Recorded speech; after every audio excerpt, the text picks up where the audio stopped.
how to prevent links from opening external apps on the Samsung Galaxy S25, S25 Plus, or the S25 Ultra. First, tap on the Home button to return back to the home screen. Then, on the home screen, swipe down at the top to open up Quick Settings. In here, tap on the Settings icon. Then we scroll down and tap on Security and Privacy. After that, scroll down, then tap on Internet Privacy Protection.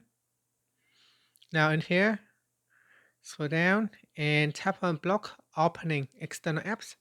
Tap on the toggle button to switch it off or turn it on. This will allow you to prevent links from opening external apps. Instead, the link will allow you to open Samsung Internet. Finally, tap on the Home button to return back to the home screen. Thank you for watching this video. Please like and subscribe to my channel for more videos.